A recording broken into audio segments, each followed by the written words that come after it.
નમસ્કાર વિદ્યાર્થી મિત્રો, ધોરણ 6 અસાઇનમેન્ટમાં આપણે પ્રશ્ન 3 પહોંચ્યા હતા, જેમાંથી નીચેના દાખલા ગણો. એમાં પહેલી સૂચનામાં છે સરવાળાના દાખલા ગણો, બીજી સૂચનામાં છે બાદબાકીના દાખલા ગણો. તો સરવાળાના દાખલા ગણવા માટે તમારી પાસે જે પહેલી સંખ્યા છે એને એમને મૂકી દેવાની. તો 5.321 વત્તા બીજી સંખ્યા છે તો પોઈન્ટની હેઠે પોઈન્ટ મૂકી દેવાનો. આ બાજુ બે અંક છે તો પહેલો અંક એકમના અંકની નીચે અને બીજો અંક એની બાજુમાં લખી નાખવાનો એટલે 3.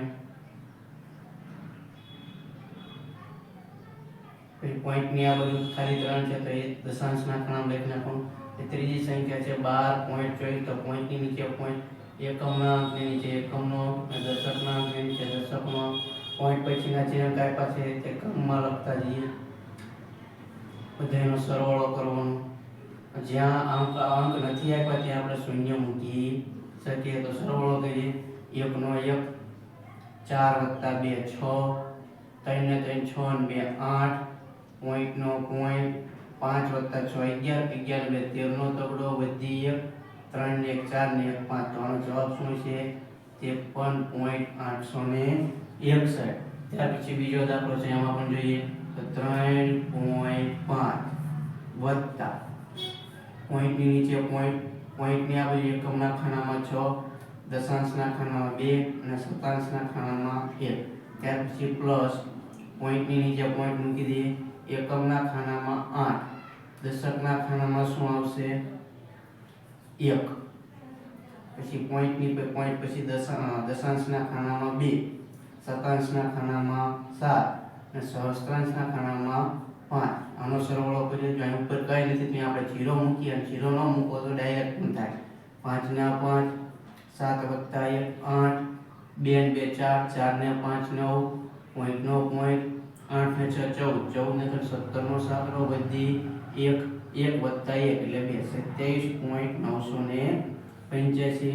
ત્યાર પછી ત્રીજો દાખલો જોઈએ તો 7.21 વત્તા 3.25 વત્તા 0.956.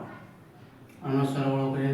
આમાં મિત્રો એક જ ધ્યાન રાખવાનું, પોઈન્ટની નીચે પોઈન્ટ મૂકવાનો, એકમના અંકની નીચે એકમનો, દશકના અંકની નીચે દશકનો, પોઈન્ટ પછી દશાંશના ખાના નીચે દશાંશનો અંક લખવાનો, શતાંશના ખાના નીચે શતાંશનો લખવાનો અને સહસ્ત્રાંશના ખાના નીચે સહસ્ત્રાંશ લખવાનો. જ્યાં અંક ન હોય તે ખાલી લખવાનો. અહીંયા સરવાળો કરીએ તો 6 5 ને 5 10 ને 11 નો એકડો વધી પડી 1 9 ને 2 11 11 ને 13 13 ને 14 નો ચોગડો વધી પડી 1. વચ્ચે પોઈન્ટ આવી ગયો તો મૂકી દેવાનો. 7 ને 8 8 ને 3 11 એટલે આનો જવાબ છે 11.416. ત્યાર પછી આગળ જઈએ. ચોથો દાખલો 8.3 વત્તા 7.33 વત્તા 5.236. આનો સરવાળો કરીએ. 6 ના 6 3 ને 3 6 3 ને 3 6 ને 2 8 પોઈન્ટની નીચે પોઈન્ટ 8 + 7 15 15 ને 5 20 20.866. તો સરવાળાના દાખલા આ રીતે ગણાશે.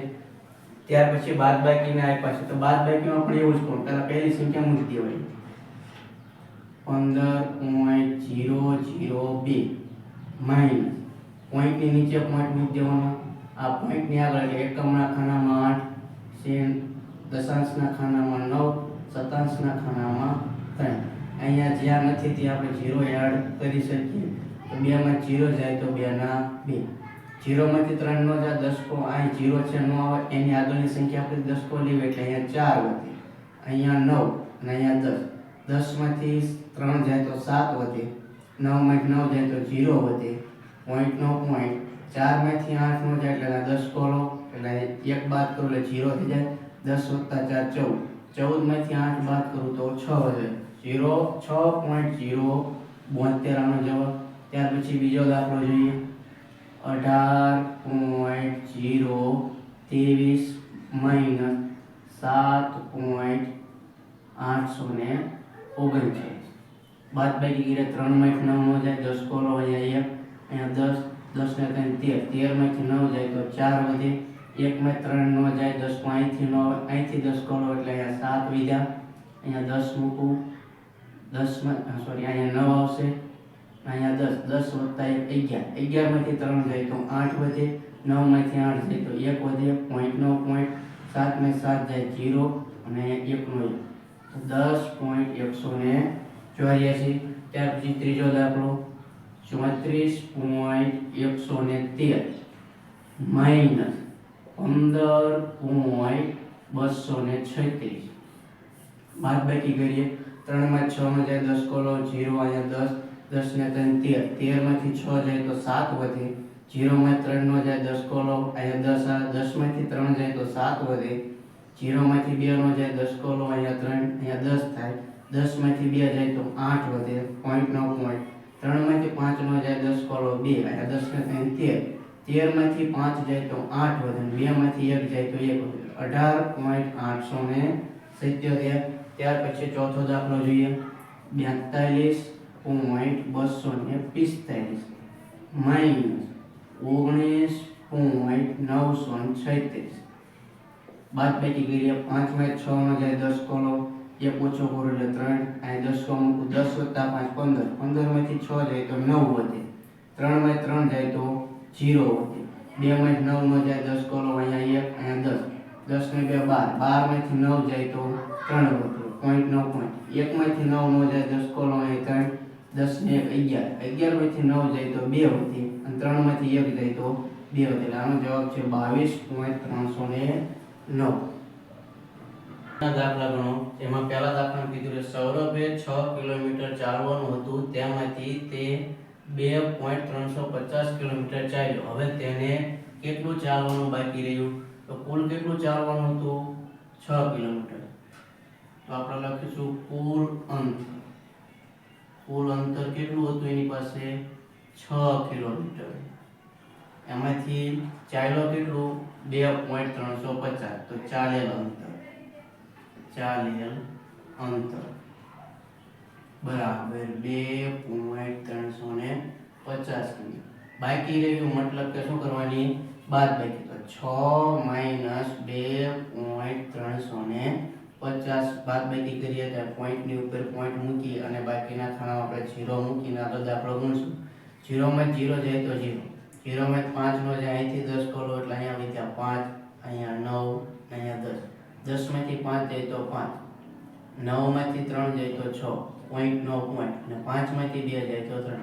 તો 3.650 કિમી જેટલું અંતર એને કાપવાનું બાકી રહ્યું. તો પ્રશ્ન પૂછ્યો હવે તેને કેટલું અંતર ચાલવાનું બાકી રહ્યું? તો જવાબમાં લખો હવે તેને કુલ 3.650 કિમી ચાલવાનું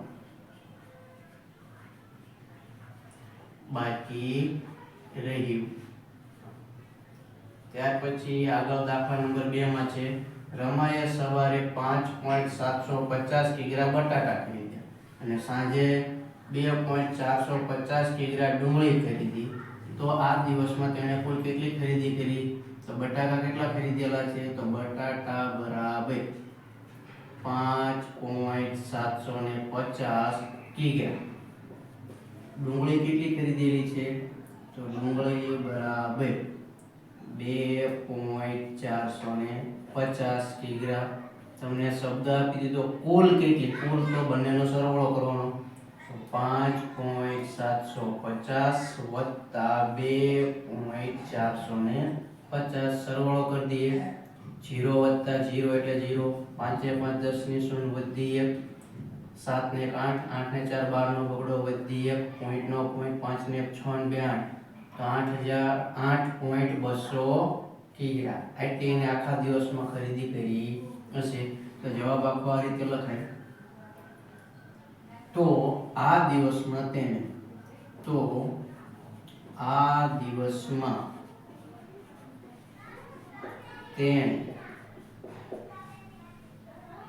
કુલ 8 કિગ્રા ને 200 ગ્રામ એટલે 8.200 કિગ્રા ખરીદી કરી. કેટલી કરી? 8.200 કિગ્રા. ત્યાર પછી આગળ ત્રીજો દાખલો છે, 10 ગ્રામ સોનું છે. કેટલા ગ્રામ? 10 ગ્રામ. તો લખવાનું કુલ સોનું કુલ સોનું કેટલું હતું તો 10 ગ્રામ. એમાંથી 6.815 ગ્રામનું શું બનાવ્યું વીટી. તો વીટી નું વજન લખી નાખશું આપણે. વીટી બરાબર કેટલું હતું 6.815 ગ્રામ. બાકી રહ્યું મતલબ કે શું કરવાની બંનેની બાદબાકી. તો બાદબાકી કરી લઈએ 10 - 6.815 ઉપર પોઈન્ટની ઉપર પોઈન્ટ અને બાકીના ખાલી સંખ્યામાં 0 મૂકી દઈશું. 0 માં 5 નો એટલે સીધો 10 પોઈન્ટ લઈએ એટલે અહીંયા 0 થઈ જાય. 10 આવી તો વચ્ચેના 0 માં બધી જગ્યાએ 9 મૂકી દેવાના. 10 માં 5 જાય તો 5, 9 માંથી 1 જાય તો 8, 9 માંથી 8 જાય તો 1 પોઈન્ટની એટલે પોઈન્ટ. 9 માંથી 6 જાય તો 3 એટલે 3.815 ગ્રામ આટલું સોનું બાકી રહેશે. તો જવાબમાં શું લખવાનું વીટી બનાવતા હવે 3.185 ગ્રામ સોનું બાકી રહે.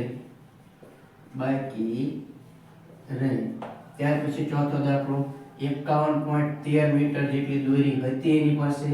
18.27 મીટરની દોરી કાપી લીધી તો કેટલી બાકી રહે મતલબ કે બાદબાકી કરવી. તો આપણે જવાબ લખીશું પહેલા કેટલી હતી 51.13 મીટર કુલ દોરી હતી. તો આપણે કુલ દોરી કરીને લખી નાખશું. કુલ દોરી બરાબર 51.13 મીટર જેટલી દોરી હતી. એમાં એને કાપી કેટલી કાપેલ દોરી કેટલી કાપી તો 18.27 મીટર આટલી એને દોરી કાપી લીધી. તો બંનેની બાદબાકી કરી નાખીએ તો 51.13 માઈનસ 18.27 બાદબાકી કરીએ. 3 માંથી 7 નો જાય 10 કોલો 0 અહીંયા 10 ને 3 13 માંથી 7 જાય તો 6 0 માંથી 2 નો જાય 10 કોલો અહીંયા 0 અહીંયા 10 10 માંથી 2 જાય તો 8 પોઈન્ટ નો પોઈન્ટ. 0 માંથી 8 નો જાય 10 કોલો અહીંયા 4 અહીંયા 10 10 માંથી 8 જાય તો 2 4 માંથી 1 જાય તો 32.86 મીટર કેટલી 32.86 મીટર જેટલી દોરી બાકી રહેશે. તો લખો જવાબ કેટલી દોરી બાકી રહી તો 32.86 મીટર દોરી બાકી રહી. વિદ્યાર્થી મિત્રો આ હતું એની ગણતરી સાથેનું સોલ્યુશન. ત્યાર પછી મળીશું નેક્સ્ટ લેક્ચરમાં. જેથી આપણે પ્રશ્ન 3 થી જેટલા બાકી હોય એટલા આગળ સોલ્વ કરશું. જો તમને મારો વિડીયો ગમ્યો હોય તો ચેનલને લાઈક કરો, શેર કરો અને સબસ્ક્રાઈબ કરો. વધુમાં વધુ વિદ્યાર્થીઓ સુધી આને પહોંચાડો.